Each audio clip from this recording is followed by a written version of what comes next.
I stood in front of the full-length mirror, smoothing down my dress for the 100th time. The reflection staring back at me was a far cry from the scared, broken woman I'd been just a few years ago. Max's voice drifted up from downstairs, reminding me we'd be late if I didn't hurry.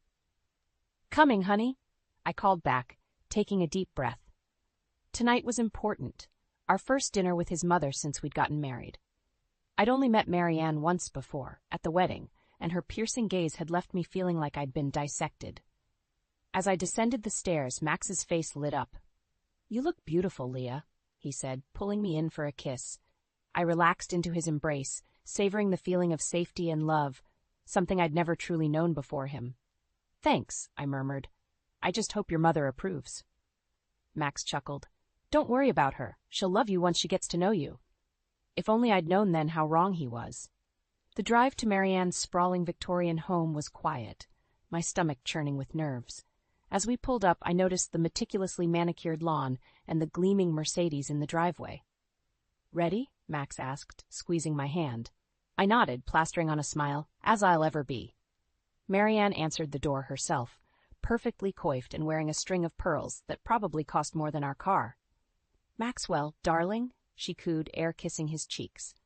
Her gaze slid to me, and I swore the temperature dropped 10 degrees. "Leah, how?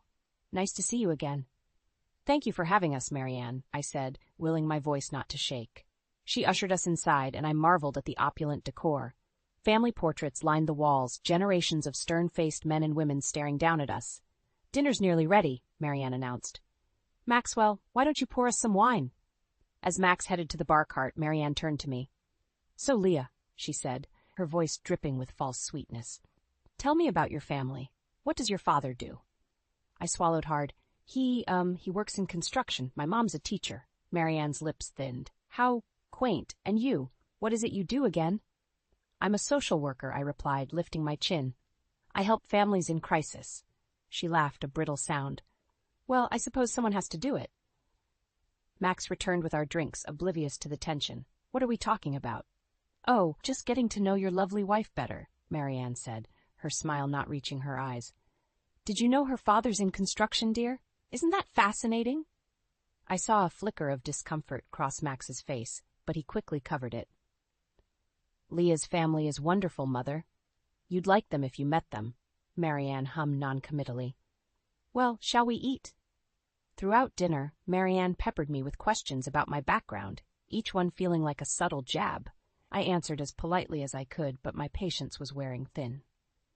"So when can we expect some grandchildren?" Marianne asked suddenly, setting down her fork. I choked on my wine. "I'm sorry?" "Children, dear. Surely you two are planning on starting a family soon? Maxwell isn't getting any younger, you know."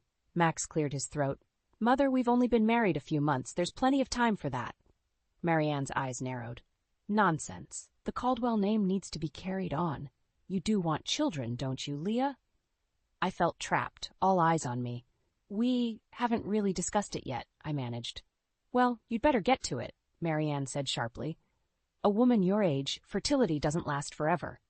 "Mother," Max warned, but the damage was done. I stood abruptly, my chair scraping against the floor. "Excuse me," I muttered, fleeing to the bathroom. As I splashed cold water on my face, I stared at my reflection. What had I gotten myself into? Max had seemed so different from the men in my past, kind, supportive, loving. But now, faced with his mother's clear disdain, I wondered if I'd made a terrible mistake. A soft knock at the door startled me. "Leah?" Max called. "Are you okay?" I took a deep breath, steeling myself. It was time to have a serious talk with my husband about where we stood and what kind of future we really had together. The weeks following that disastrous dinner with Marianne were tense. Max and I tiptoed around each other, the elephant in the room growing larger by the day. I knew we needed to talk, but every time I tried to broach the subject, Max found an excuse to change the topic or leave the room. It all came to a head one Sunday afternoon. I was folding laundry when Max's phone buzzed on the nightstand. I glanced over, not meaning to pry, but the name on the screen made my blood run cold. "Mother." Before I could look away, the message preview popped up. "Have you talked to Leah about children yet? Time is running out." My hands shook as I set down the shirt I'd been folding. Max, I called out, my voice sharper than I'd intended. He appeared in the doorway, a wary expression on his face. What's wrong? I pointed to his phone. Care to explain why your mother is texting you about our reproductive plans? Max's face paled. He snatched up the phone, quickly reading the message. Leah, I can explain. Please do, I said, crossing my arms. Because from where I'm standing, it looks like you and your mother have been discussing our private life behind my back. He ran a hand through his hair, a nervous habit I'd come to recognize. It's not like that. She's just concerned. Concerned? I echoed incredulously. Max, she's obsessed. And you're enabling her. She means well, he protested weakly. She just wants us to be happy. I laughed. A bitter sound. Happy? You think pressuring me into having a baby I'm not ready for will make me happy? Max's expression hardened. And when will you be ready, Leah? We're not getting any younger. Don't you want a family? His words hit me like a slap. Of course I do, I said quietly, but on our terms, not your mother's. My mother has nothing to do with this, Max insisted, but I could see the lie in his eyes. Really? Then why is she texting you about it? Why are you discussing our personal decisions with her at all? Max's jaw clenched. She's family, Leah. She has a right to know. No, I cut him off. She doesn't. This is between you and me, or at least it should be. We stared at each other for a long moment, the gulf between us widening with each passing second. Finally, Max spoke, his voice low and dangerous. Maybe my mother's right. Maybe you're not the right person to carry on the Caldwell name after all. I recoiled as if he'd struck me. What's that supposed to mean? It means, he said slowly, that I'm starting to wonder if I made a mistake marrying someone so different from us. The words hung in the air, heavy and suffocating. I felt my world tilting on its axis, everything I thought I knew about my husband crumbling before my eyes. Get out, I whispered. Max blinked. What? Get out, I shouted, grabbing the nearest object, a framed photo of our wedding day, and hurling it at him. It shattered against the wall as he ducked. I need time to think, and I can't do that with you here. For a moment, I thought he might argue, but then he nodded stiffly, grabbing his keys and wallet. I'll stay at my mother's tonight, he said. We can talk tomorrow when we've both calmed down. As the front door slammed behind him, I sank to the floor, surrounded by the remnants of our broken picture frame. How had things gone so wrong so quickly? And more importantly, what was I going to do now? My phone buzzed, and I reached for it mechanically. A text from Marianne flashed across the screen. Max told me what happened. You're making a big mistake, dear. Come over tomorrow, and we'll sort this all out. I stared at the message, a cold fury building in my chest. No more playing nice, no more trying to please everyone. It was time to stand up for myself, even if it meant losing everything I thought I wanted. With shaking fingers, I typed out a reply. Stay out of my marriage, Marianne. This is your only warning. As I hit send, I knew I'd just declared war.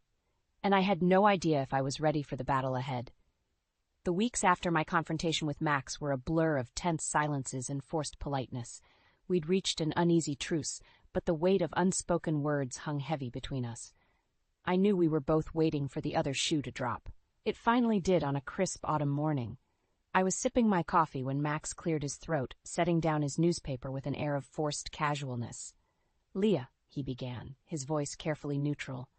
I've been thinking, maybe we should see a fertility specialist. I nearly choked on my coffee. What? Max leaned forward, his eyes earnest. It's been months, and we're not getting any younger. I just think it might be wise to explore our options. The unspoken pressure from Marianne hung in the air like a toxic cloud. I set my mug down with a sharp clank. Max, we agreed to wait. I'm not ready. When will you be ready? He interrupted, frustration seeping into his tone. We can't put this off forever, Leah. Don't you want a family? His words stung, but I forced myself to stay calm. Of course I do, but on our terms, not your mother's. Max's jaw clenched. This isn't about my mother. This is about us, our future. I laughed bitterly. Is it? Because it feels an awful lot like it's about appeasing Marianne and her obsession with continuing the Caldwell line. That's not fair, Max protested, but I could see the flicker of guilt in his eyes. Isn't it? I challenged. Then why the sudden urgency? Why can't we just let things happen naturally? Max ran a hand through his hair, a telltale sign of his agitation. Because we don't have the luxury of time. Look, I've already made an appointment with Dr. Reeves. She's the best fertility specialist in the city. I felt like I'd been slapped. You what? Without even discussing it with me first? I knew you'd react like this, Max said, his voice rising. That's why I didn't tell you. Sometimes, Leah, you need a little push. A push, I echoed incredulously. This isn't a push, Max. This is a shove off a cliff. We glared at each other across the kitchen table, the distance between us seeming to grow with each passing second. Finally, I took a deep breath, forcing my voice to remain steady. Fine, I said. I'll go to the appointment. Max's face lit up. Really? Leah, that's wonderful. I held up a hand, silencing him. I'm not finished. I'll go, but on one condition. Your mother stays out of this. Completely. No more discussions about our private life. No more helpful suggestions. This is between you and me. Agreed? Max hesitated, and I saw the struggle play out across his face. Finally, he nodded. Agreed. The appointment was set for the following week. As I sat in Dr. Reeves' sterile office, listening to her explain the battery of tests we'd need to undergo, I couldn't shake the feeling that I was losing control of my own life. Max, on the other hand, was practically vibrating with enthusiasm. He peppered the doctor with questions about success rates and treatment options, while I sat in numb silence. As we left the clinic, a wave of nausea hit me. I barely made it to a nearby trash can before emptying the contents of my stomach. Leah, Max exclaimed, rushing to my side. Are you all right? I wiped my mouth, a strange calm settling over me. I'm fine, I said. Just a bit of nerves, I guess. But as Max helped me to the car, chattering excitedly about next steps, a realization dawned on me. The nausea, the fatigue I'd been feeling lately, it couldn't be. Could it? I placed a hand on my stomach, a mix of fear and wonder coursing through me. If I was right, everything was about to change, and I had no idea if I was ready for what was coming. As we pulled into our driveway, I turned to Max, my heart pounding. We need to talk, I said, my voice barely above a whisper. I think I might be pregnant. The day of our 20-week ultrasound arrived with a mix of excitement and trepidation. Max and I had barely spoken about the pregnancy, tiptoeing around each other like strangers sharing a house. As we sat in the waiting room, I could feel the tension radiating off him in waves. Mr. and Mrs. Caldwell? The technician called, her smile bright and oblivious to the undercurrent between us. We followed her into the dimly lit room, and I settled onto the exam table. Max stood awkwardly by my side, his hands shoved deep in his pockets. Are you ready to see your baby? The technician asked cheerfully. I nodded, not trusting my voice. As she spread the cold gel on my stomach, I reached for Max's hand out of habit. He hesitated for a moment before taking it, his grip loose and uncomfortable. The room filled with the rapid whoosh-whoosh of our baby's heartbeat. Despite everything, tears sprang to my eyes. That's our baby, I whispered, glancing at Max. His face was unreadable, eyes fixed on the grainy image on the screen. Is everything normal? He asked, his voice tight. The technician nodded, moving the wand across my belly. Everything looks perfect. Would you like to know the gender? I felt Max stiffen beside me. We hadn't discussed whether we wanted to find out, but suddenly I needed to know. Yes, I said firmly, squeezing Max's hand. We'd like to know. The technician smiled, adjusting the image. Congratulations, you're having a little girl. The world seemed to tilt on its axis. A girl. My daughter. I felt a surge of love so powerful it took my breath away, but Max's hand had gone limp in mine. I turned to look at him, and the expression on his face made my blood run cold. Disappointment, anger, maybe even disgust? A girl? He repeated, his voice flat. The technician, sensing the shift in mood, quickly wrapped up the appointment. As we left the clinic, the silence between us was deafening. In the car, I couldn't hold back anymore. Max, talk to me. What's going on? He gripped the steering wheel so tightly his knuckles turned white. It's nothing. I guess I was hoping for a boy. Hoping? Max, this is our child, our daughter. How can you be disappointed? He sighed heavily. You don't understand, Leah. In my family, the firstborn has always been a son. It's tradition. It's expected. I felt like I'd been slapped. Expected? By who? Your mother? Max's jaw clenched. This isn't about my mother. It's about carrying on the Caldwell name, the legacy. Stop the car, I said quietly. What? I said, stop the car! I shouted. Max pulled over and I fumbled with my seatbelt, desperate for air. As I stumbled out onto the sidewalk, Max called after me, "Leah, where are you going?" I whirled to face him, fury and heartbreak warring inside me. "How dare you," I hissed. "How dare you taint this moment, this miracle, with your outdated sexist expectations? This is our daughter, Max, a living, breathing part of both of us. And if you can't see how precious that is, then maybe we've made a terrible mistake." Max's face paled. "Leah, you don't mean that. Come on, let's go home and talk about this." But I was already backing away, shaking my head. I can't go back to that house, not right now. I need time to think." As I turned and walked away, I heard Max call out behind me, his voice tinged with panic. But I didn't look back. My hand rested protectively on my stomach, where my daughter, my perfect, beautiful daughter, was growing. In that moment, I knew with absolute certainty that everything had changed. The life I thought I wanted, the future I had planned with Max, it was all crumbling around me. And as the first tears began to fall, I realized I had a choice to make, one that would determine not just my future, but my daughter's as well. I spent the night at my parents' house, ignoring the constant buzzing of my phone as Max tried to reach me. By morning, I felt hollowed out but resolute. I had to face this head-on. When I returned home, Max was waiting, his face a mask of concern and guilt. "Leah, I'm so sorry, I didn't mean." I held up a hand, silencing him. "We need to talk, but not now. Your mother's coming over, isn't she?" Max nodded, looking sheepish. "I told her about the baby. She insisted on coming."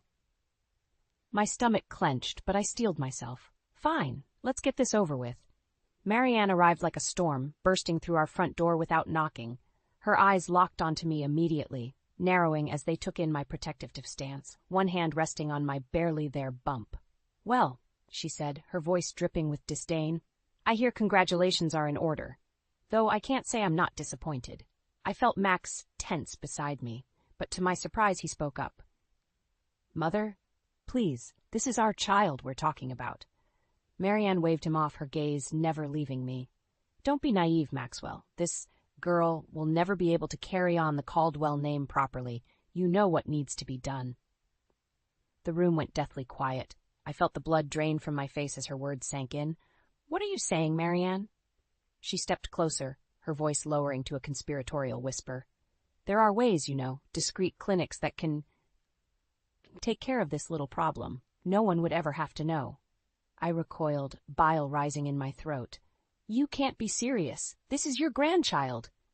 "A granddaughter." Marianne spat the word like a curse. "What use is that to our family? No, it's better to start over. Try again for a proper heir."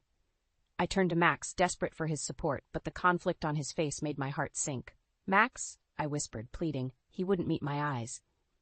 Maybe we should consider all our options, Leah." The world seemed to tilt beneath my feet.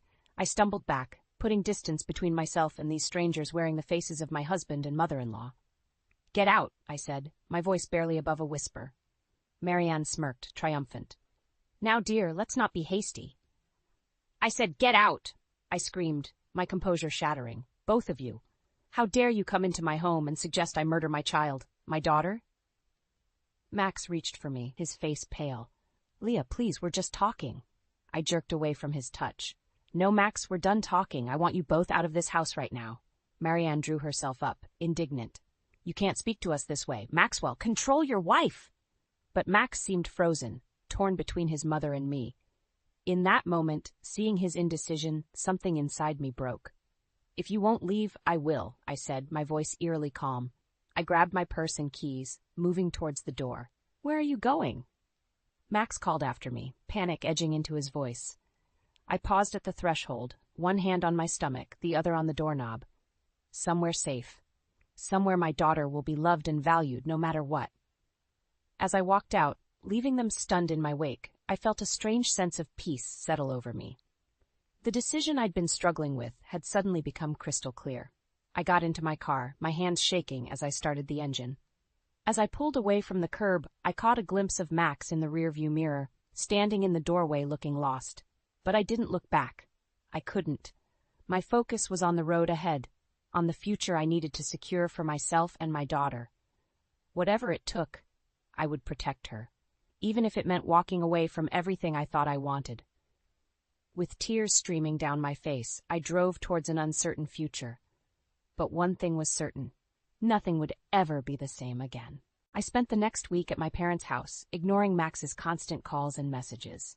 My mom hovered anxiously, while my dad muttered about teaching that boy a lesson. But I needed time to think, to plan my next move.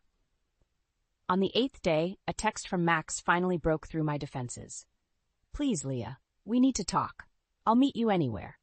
Against my better judgment, I agreed to meet him at a neutral location, the park where we had our first date.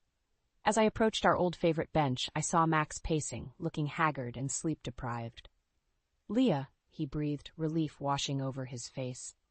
"I've been so worried." I sat down, keeping my distance. "Say what you need to say, Max." He ran a hand through his disheveled hair. "I'm sorry. I'm so sorry for everything. I've been a coward, letting my mother dictate our lives. But I've had time to think, and I know what's important now. You and our daughter. That's all that matters." I wanted to believe him. God, how I wanted to. But the memory of his silence in the face of Marianne's cruelty still stung. "Words are easy, Max. But when it mattered most, you didn't stand up for us." "I know," he said, his voice breaking, "and I'll regret that for the rest of my life. But please give me a chance to make it right. I've told my mother she's no longer welcome in our lives unless she can accept our family as it is." I felt a flicker of hope, quickly extinguished by suspicion. "And how did she take that?" Max's face darkened. "Not well. She threatened to cut me off, to write me out of the will. But I don't care about any of that. I only care about you and our baby." I stood up, needing to move to think. "I don't know if I can trust you, Max. How do I know this isn't just another attempt to placate me?" He reached for my hand, his eyes pleading. "Come home with me. Let me prove it to you. I've changed the locks, blocked my mother's number. Our house is ours again. No more interference, no more pressure." Against my better judgment, I let him lead me to his car. The drive home was tense, filled with unspoken words and lingering doubts. As we pulled into our driveway, I felt a sense of unease. Something was off. Max fumbled with his keys, muttering about the new locks, when suddenly the front door swung open. Marianne stood there, her face a mask of righteous fury. "So," she spat, "the prodigal daughter-in-law returns." I whirled on Max, betrayal burning in my chest. "You said—" "I didn't know," Max protested, genuine shock on his face. "Mother, how did you get in here?" Marianne waved a key, smirking. "I had a copy made, of course. Did you really think you could shut me out of my son's life so easily?" I backed away, my hand instinctively covering my stomach. "I'm leaving. This was a mistake." Max grabbed my arm, his grip tight. "Leah, wait. This isn't what I wanted. I swear." Marianne advanced, her voice dripping with false concern. "Now, dear, let's not be hasty. We're all family here. We only want what's best for you and the child." The way she said child sent chills down my spine. I jerked away from Max, my heart pounding. "Stay away from me. Both of you." As I turned to run, I saw something in Marianne's hand. A syringe? My blood ran cold as realization dawned. This wasn't just about control anymore. This was about eliminating the problem entirely. "Max!" I screamed, terror gripping me. "Do something." But Max stood frozen, torn between his mother and his wife, indecision paralyzing him once again. In that moment, I knew with sickening clarity that I was truly alone. No one was coming to save me. If I wanted to protect myself and my daughter, I would have to do it myself. With a surge of adrenaline, I shoved past Marianne and ran, my only thought to get as far away from this nightmare as possible. Behind me, I heard Max calling my name, but I didn't look back. This time I was done with second chances. It was time to save myself. I stumbled into my parents' house, gasping for air, my heart pounding. My mom rushed to me, her face etched with concern. "Leah, honey, what happened?" Through sobs, I recounted the horrifying scene at Max's house. My dad's face darkened with each word, his fists clenching at his sides. "That's it," he growled. "I'm calling the police." "No," I cried, grabbing his arm. "We can't. Not yet. I need help."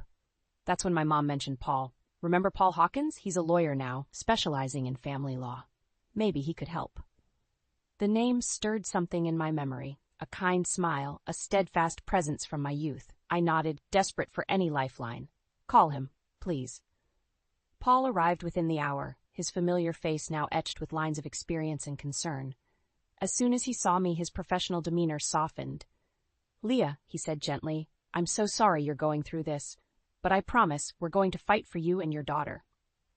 Over the next few days, Paul became my rock. We pored over legal documents, building a case not just for divorce, but for a restraining order against both Max and Marianne. Paul's quiet strength and unwavering support gave me the courage to face what lay ahead. We need to move fast, Paul explained one evening, his voice tight with urgency. Max's family has connections. If we don't act now, they might try to manipulate the system. I nodded, feeling a strange mix of fear and determination. What do we do? Paul leaned forward, his eyes intense. We go on the offensive. I've gathered evidence of Marianne's threats, Max's complicity. We'll file for emergency custody and a protection order. But Leah, he paused, taking my hand, are you ready for what comes next? This won't be easy. I placed my other hand over my growing belly, feeling a fierce protectiveness surge through me. I have to be ready. For her. The next morning, as Paul and I prepared to leave for the courthouse, my phone buzzed with a message from Max. Please, Leah, don't do this. We can work it out. For the sake of our family. I showed Paul the message, my hands shaking. He frowned, reading it twice before looking up at me. This could be a trap, Leah. We need to be careful. But something in Max's words tugged at my heart. Despite everything, a small part of me still hoped for reconciliation, for the family I dreamed of.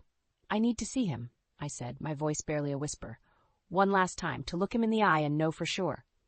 Paul's face tightened with concern. Leah, it's not safe. Let me handle this legally. No, I interrupted, a sudden clarity washing over me. I need to do this. For closure, for strength. I need to face him on my terms. After a long moment, Paul nodded reluctantly. All right, but I'm coming with you, and we do this my way. Controlled environment, witnesses present. As we drove to the agreed-upon meeting place, a busy cafe in the center of town, I felt a strange calm settle over me. This was it, the moment that would define my future, my daughter's future. We entered the cafe, and I saw Max immediately. He looked haggard, his eyes red-rimmed and desperate. As I approached, flanked by Paul and my pair, Max stood, reaching out to me. Leah, please. But before he could finish, the cafe door burst open. Marianne stormed in, her face contorted with rage. You ungrateful little tramp, she screeched, lunging towards me. In that moment, time seemed to slow. I saw Paul move to intercept her, saw my father step protectively in front of me. But it was Max's reaction that froze me in place. He stood there, paralyzed once again, torn between his mother and his wife. And in his indecision, I saw my future laid bare. As chaos erupted around us, I made my choice. No more wavering, no more second chances. It was time to fight for the life my daughter deserved, with or without Max by my side. The cafe erupted into chaos. Marianne's shriek cut through the air as she lunged at me, her eyes wild with rage. Paul moved swiftly, placing himself between us, while my father pulled me back protectively. That's enough, Paul's voice boomed, silencing the room. He turned to Max, who stood frozen, his face a mask of indecision. Control your mother, or I'll have her arrested for assault. Max finally snapped out of his stupor, grabbing Marianne's arm. Mother, stop this! You're making a scene. But Marianne was beyond reason. She wrenched free from Max's grip, her finger pointing accusingly at me. You'll regret this, Leah. I'll make sure you never see a penny of the Caldwell fortune. You and that abomination you're carrying. The room fell silent, all eyes on us. I felt a surge of strength course through me, fueled by anger and a fierce protectiveness for my unborn daughter. I stepped forward, my voice steady and clear. Listen carefully, Marianne, because I'm only going to say this once. I don't want your money. I don't want anything from you or your family. What I want is for you to stay away from me and my child. Forever. I turned to Max, my heart breaking even as I spoke the words I knew I had to say. And you, Max. I loved you. I thought we had a future together, but I see now that you'll never be strong enough to stand up to her, to stand up for us. Max's face crumpled. Leah, please. I can change. We can work this out. No, I interrupted, my resolve strengthening with each word. We can't. I won't raise my daughter in a home where she's seen as less than, where her worth is determined by her gender. She deserves better. I deserve better. Paul stepped forward, placing a comforting hand on my shoulder. Mr. Caldwell, Mrs. Caldwell, I have here a set of divorce papers and a restraining order. I strongly suggest you sign them now, or we'll be forced to take this matter to court. And I assure you, you don't want the details of your behavior made public." Marianne sputtered, her face red with fury. But Max, to my surprise, seemed to deflate. He looked at me, then at his mother, and for the first time I saw a flicker of understanding in his eyes. "Enough, Mother," he said quietly. "It's over." With shaking hands, Max took the papers from Paul and signed them. Marianne wailed in protest, but Max silenced her with a look. "We've lost, Mother. It's time to let go."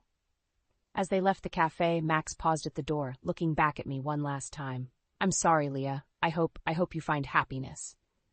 And then they were gone. The tension in the room dissipated, leaving me feeling drained but strangely light. Paul turned to me, his eyes filled with concern and something else I couldn't quite name. "Are you okay?" I nodded, placing a hand on my belly. "We're okay, both of us." As we left the cafe, surrounded by the protective circle of Paul and my parents, I felt a sense of peace wash over me. The road ahead wouldn't be easy, but for the first time in months, I felt hope. Paul squeezed my hand gently. "You were incredible in there, Leah. Your daughter is lucky to have you as her mother." I smiled, feeling tears prick at my eyes. "Thank you, Paul, for everything. I don't know how I would have gotten through this without you." He looked at me intently, his voice soft but sure. "You're stronger than you know, Leah. You would have found a way, but I'm glad I could be here for you." As we walked into the sunlight, I felt a kick from my daughter, as if she was affirming my choices. I laughed, a sound of pure joy and relief. "What is it?" Paul asked, smiling at my sudden mirth. "Nothing," I said, grinning. "Just thinking about the future, our future." And as we drove away, leaving the cafe and all it represented behind, I felt a sense of excitement building. The path ahead was uncertain, but for the first time in a long time, I was looking forward to the journey.